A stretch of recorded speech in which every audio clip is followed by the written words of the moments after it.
So, like many people, I have a bone to pick with David Benioff and Dan Wise, the writers of the Game of Thrones TV series. While they undoubtedly achieved an incredible feat in adapting the borderline unadaptable fantasy epic of A Song of Ice and Fire to the screen, they dropped the ball heavily in the latter seasons. Like many others, I adore seasons 1 through 4 of Game of Thrones, and my favourite character in both the books and the show has to be Daenerys Targaryen. My beloved angel princess who can do absolutely no wrong in my eyes, the real princess that was promised, Azor Ahai incarnate, mother of dragons and moon of my life. I love book Dany so much. She is such a fascinating character to me. Her sense of justice for the weak and the downtrodden is incredible, and her empathy to not only the people surrounding her but also the small folk she reigns over is an incredible feat considering the repeated injustices and pain she suffers. I love her sense of resilience and the ability to adjust herself to whatever place she calls home, and she's an overall badass at the ripe age of 14.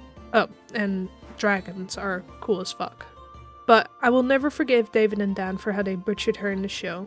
To throw out her entire character arc just so they can rework it to fit this line about the Targaryen madness coin toss is pure and utter bullshit and immensely lazy. The idea of Daenerys going mad could be an interesting take on the character, but the writing was utterly rushed to the conclusion. And don't get me started on the ending. I'm so over the tired old trope of a female character being put down like Old Yeller by a sympathetic male lead because she has become too powerful. Having a character who was a victim of sexual violence being lured into a completely faux moment of physical intimacy, only to have her violently killed, and still have the perpetrator of that event be seen as sympathetic? It utterly disgusts me that we were still doing this tired old trope in the big year of 2018. Well, it's 2026 now, and I'm going to rectify this in my own way. Not with a team of directors and screenwriters, hell, not even with the funny old program that George R. R. Martin still uses on his brick computer to write his books. No, I'm doing it with a working computer and modded Crusader Kings 3, because Dany deserves better. Like with my Lyanna video, I'm playing with a few submods enabled to make the gameplay more interesting. The mods I use and the mod order I put them in will be shown on screen, and I'll put them in the description of the video as well. I'll also be enabling a few game rules to try and keep a small bit of consistency to the canon, as far as I can. Historical outcomes are weighted, canon children are enabled, dragons are enabled, and I've left the Targaryen exile content enabled as well, of course. I did disable Fagon's invasion, because he often ends up totally breaking my save games. We'll be playing during the Crowned Stag bookmark, the earliest and only bookmark where Dany is alive, where we'll be playing as the Targaryen exiles landless adventurers.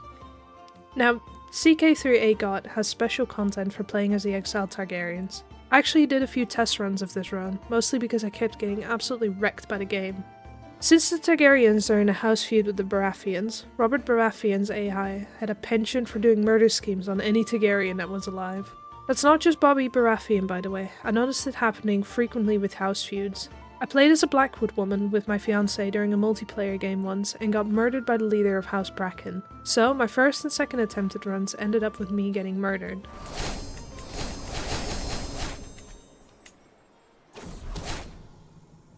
Fuck. God, fuck's sake. Phase 1 of the run started kind of basic. You start as an 8-year-old Viserys Targaryen and his newborn sister Dany. You start as landless adventurers, having to do contracts for prestige and gold, and using that to charm the various leaders of the free cities to lend you these special armies, called legitimate support. You can negotiate your way into getting more and more armies and money, but that also means having to repay more and more money down the line once you claim your title. Once you hit roughly 15,000 or more men at arms, the game will automatically trigger a few events. The first is the 3 dragon eggs being given to Dany, or Viserys if he is alive. The second is the eggs being hatched almost immediately after. Once the dragons are hatched, they will grow for about a year before the game will automatically start the invasion of Westeros Mega War. Now, as much as I would love to play Dany for the entire span of her life, playing as a child in CK3 sucks. It sucks even worse if you're a landless adventurer, because your skills are very important to the type of contracts you do. So, I first played as Viserys for a while, until he became an adult at 16. That was when I took the "a crown for a king" decision that would depose him and make Dany the leader of the troop. For good measure, I decided to give him the actual golden crown, just so I would not have to deal with his nasty ass causing problems later.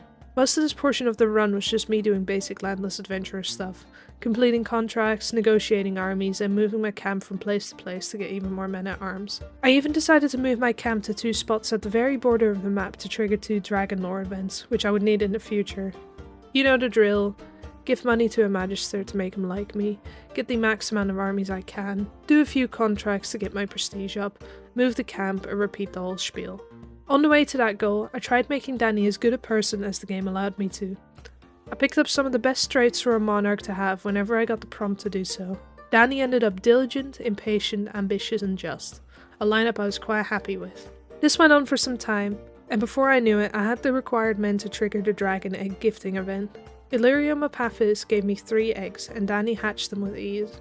Usually this event triggers when Dany is around 13 to 14 years old, but I got it early, at age 10. The 3 dragons spawned with the Destined trait, meaning they grow exceptionally well within their first year of life. I chose to bond with Drogon, and got to claim him a year later. With Drogon claimed, phase 2 of the run commenced.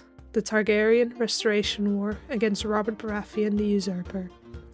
I decided to try and be a bit more actively involved in the running of my armies this time around, until I remembered that I was 10 years old. The Crownlands, the Westerlands, the Stormlands all stayed loyal to the Usurper, but the North, the Reach, Dorne, the Vale, and the Riverlands stood by me as we proceeded to systematically destroy the Loyalist armies. In a lovely change of pace from my Lyanna Stark video, I saw the war score rise to 100% at breakneck speed, and before the Usurper could even say Bessie, our forces had won the war, and Daenerys Targaryen, Mother of Dragons, was restored to her rightful throne at the ripe age of 11. Now, whenever you win the Iron Throne, the game immediately throws a million prompts at you, so I'm just going to play the footage of me trying to figure out what the hell is going on. I had the option to pick the Restorer as a nickname, which I didn't take, got Grand Maester Pycelle as my maester, had to judge the Usurper's loyalist lords, though it seemed to only give me Stannis to judge, and then I had to judge myself?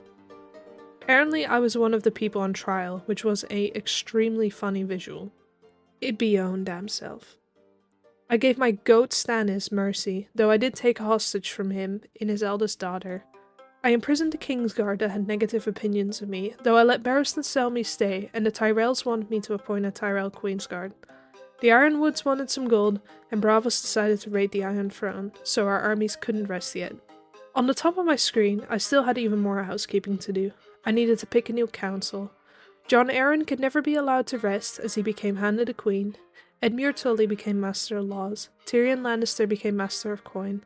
Master at Arms went to my man Stannis. Doran Martell became our Master of Whispers, and finally, I made Balon Greyjoy my Master of Ships to round this ragtag bunch of miscreants out. I next appointed some courtiers to various court positions and ransomed and released my remaining irrelevant prisoners. I also started judging my former loyalist Kingsguard, sending most of them to the wall. Practically on autopilot, I accidentally sent Jaime Lannister to the wall as well, missing a wonderful opportunity to feed him to Drogon for murdering my father 11 years ago. Oh well. Finally, Robert Baratheon. As I couldn't do some of the special judgment interactions that the AGOT mod adds anymore because I chose to wait to judge him, I had a limited number of options. I eventually settled on making him renounce his claims to the Iron Throne, and since the Stormlands were now held by Renly Baratheon, he became a landless ruler and drank himself to death shortly after. And now a very important task. 11-year-old Daenerys needed a future husband. Ned Stark had already personally let me know in the totally secret hidden event that I managed to dig out of the game files that Jon Snow is actually the son of Rhaegar Targaryen and Lyanna Stark. He showed me this by teleporting me back in time to show me Jon Snow's birth, and then took Dany to get some ice cream. Anyway, not metagaming this information at all, I decided to unite the 2 Targaryen houses. Jon Snowgaryen had good, noble traits and a kind personality, and he was roughly the same age as Daenerys, so I figured he'd make a good match. Yeah, I know, Targ-cest. Look, it's CK3. If I don't indulge in a little bit of incest, am I really a good CK3 player? Ned Stark, with ice cream stains still on the corners of his mouth, happily accepted my matrilineal betrothal request, and I threw on a grand wedding promise for good luck. It was time for Dany's coronation, where the 11-year-old Dany's triple dragon crown was placed atop her brow by the High Septon in a grand ceremony in King's Landing. Drogon decided he needed attention during my coronation, however, and decided to turn this random peasant into charcoal, so I sadly had to chain him in the dragon pit for the time being. During the coronation, we managed to arrange an alliance with Ned Stark, and Dany swore an oath to secure even more alliances. Jaehaerys the Conciliator didn't have shit on this 11-year-old. Stannis was my regent for the time being, which I found extremely amusing, and in the smartest move he had perhaps made yet, he had refused to bond with any of Dany's dragons, despite his Targaryen grandmother. I gave Dany one of the many makeovers I would give her in her early life, and I had her educated by Willem Derry. Dany took the dragon skulls out of storage where the usurper had stowed them away, and decorated the throne room with them. I gave Jon Snowgarian a lovely little makeover, until Balon Greyjoy decided to rise up completely alone in rebellion against me. Not long after that started, Ned Stark came running into the throne room, completely out of breath. Probably to save face in front of the entire realm, he, quote-unquote, revealed that Jon Snow was actually Jon Targaryen, son of Rhaegar Targaryen and Lyanna Stark, and not his own bastard. Looking over at my betrothed standing next to me, I tell him that I already knew this information and ask him why he's come to bother me. Our army swiftly crushed the Greyjoy rebellion while he's yapping to me about this quote-unquote reveal. I decide to exile Lord Balon Greyjoy as punishment for his foolish rebellion and treason. Ned Stark, meanwhile, furious that I made him look like a fool in front of the entire court, decided to rise up in rebellion against me. War started, but the North was utterly outnumbered in this endeavour, as anyone but Edmure Tully could smell the negative aura coming off of Ned right now. I once again got distracted looking at dresses for Dany until I remembered that I was at war, and I decided to command my own forces from atop of Drogon. We steamrolled the enemy armies and put Ned Stark into the naughty corner to think about his actions, as I forcefully invited Arya Stark to come to King's Landing to get swordsmanship training, and not because she was a hostage. By this point, Daenerys had become an adult, which meant that Jorah Mormont lost interest in her.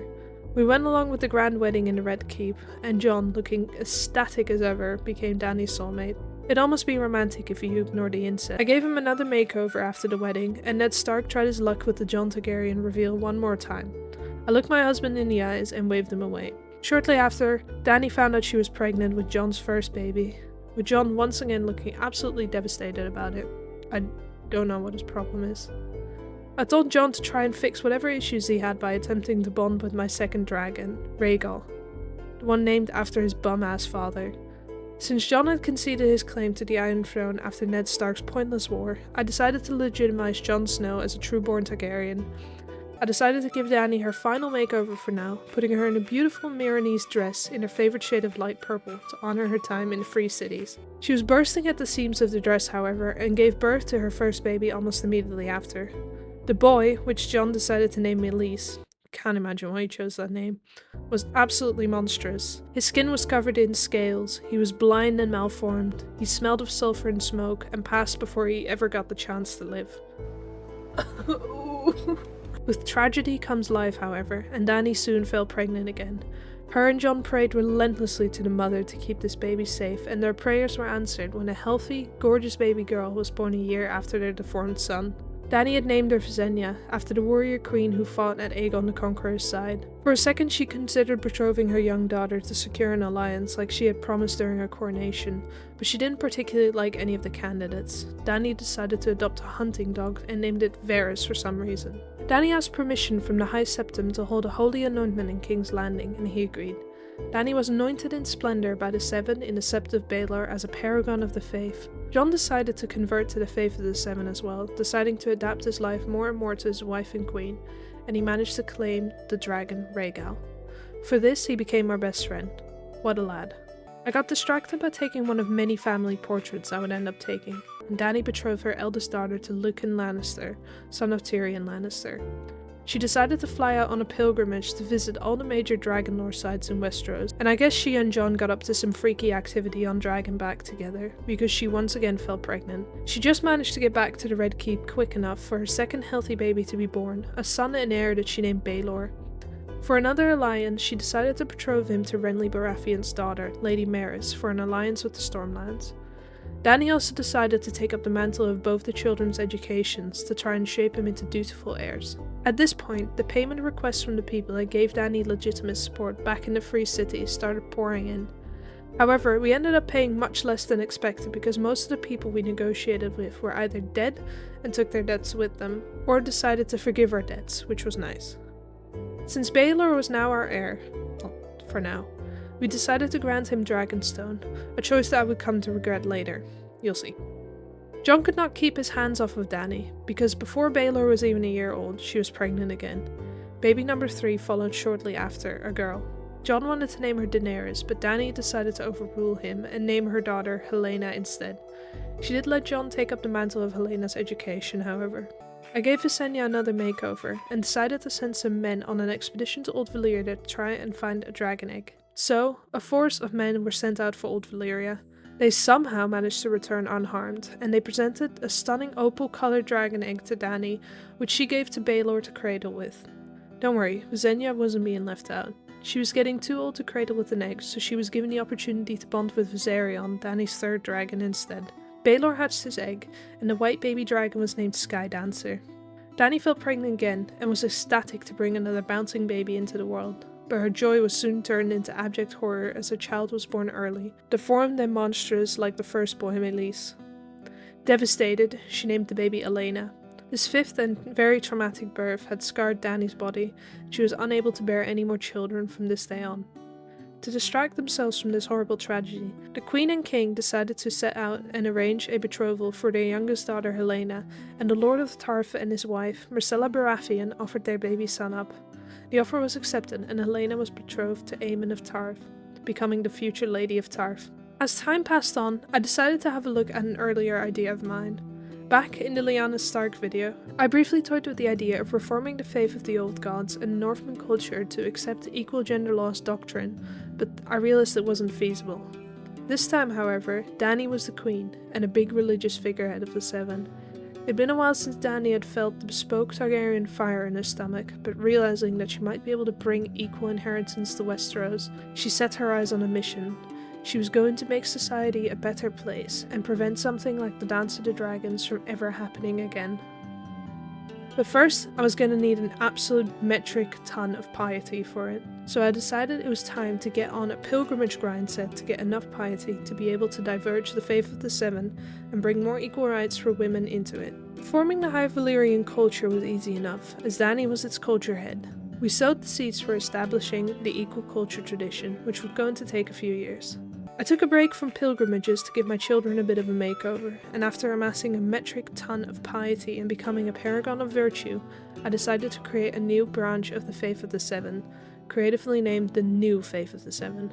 Most of the doctrine remained nigh identical, though I reformed a few. The male-dominated view on gender was made to be equal. Divorce would henceforth be allowed without any question. I replaced one of its tenets with sacred childbirth, which made being pregnant a virtue and made childbirth safer. In the default faith of the Seven, male adultery is shunned while female adultery is criminal. I changed this to make female adultery shunned instead of criminal, making it equal to its male counterpart.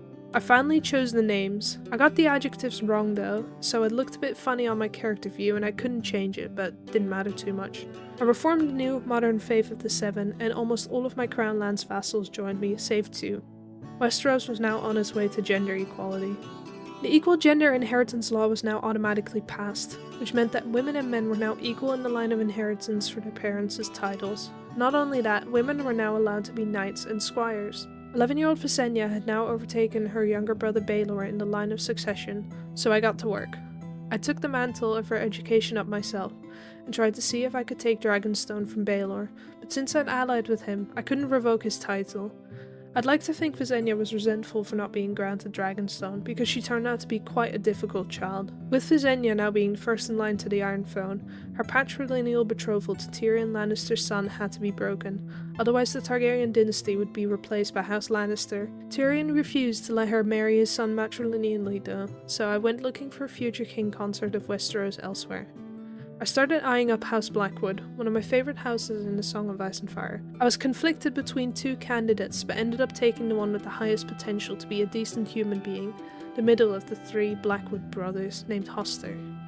Though he was sick, I of course gave him a makeover befitting his house and future status as king consort, and took his education in my hands as I sent the Lannister boy home. I then set my sights on Blackfyre, the long-lost sword that originally belonged to House Targaryen, which was now in the grubby little hands of Illyrio Mapathis. I demanded for him to send it back, but he refused, so we went to war.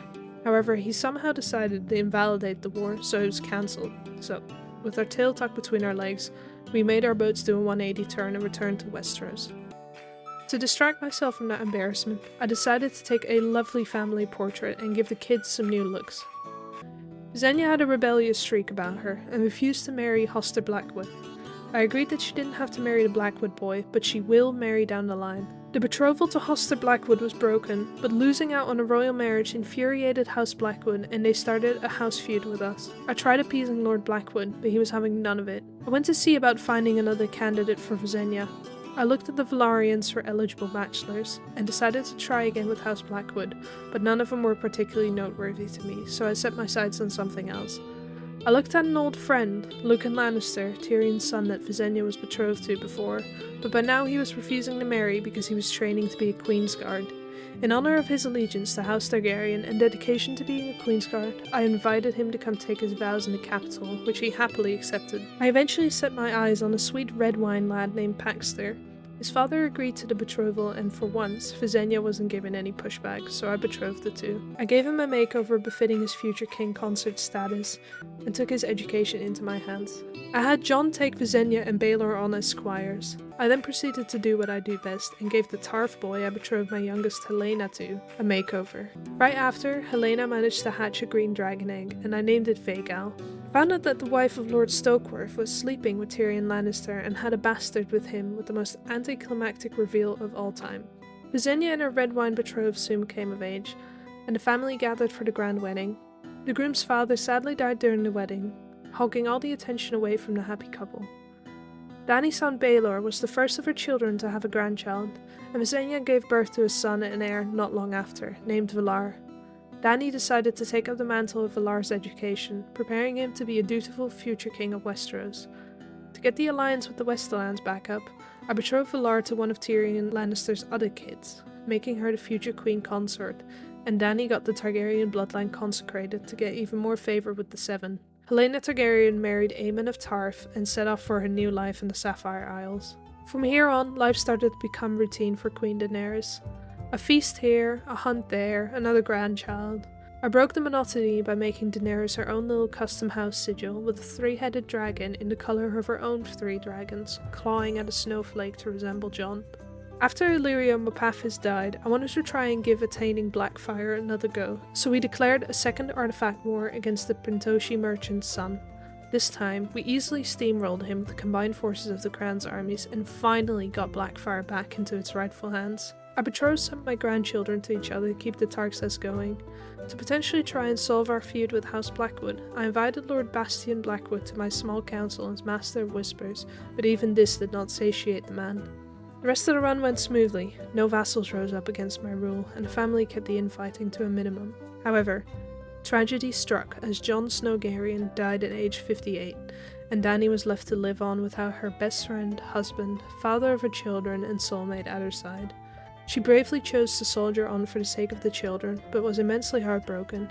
Daenerys stood strong and fought on for a few more years without her beloved Jon at her side, but eventually even her Valyrian bones started becoming weaker and weaker. She became a great-grandmother, doting on her family as much as she could. Her eyes started to cloud, her skin wrinkled, and her legs refused to work like they used to. Daenerys felt death coming and had one final wish. She had a special saddle built, and together with her beloved dragon Drogon, she rode him up into the skies one last time, reflecting on a long and good life surrounded by family and love. The house with the red door and the lemon tree was a faded memory, having been replaced by the laughter of her own happy children dancing through the halls of the Red Keep, and her beloved Jon riding Viserion above the clouds alongside her.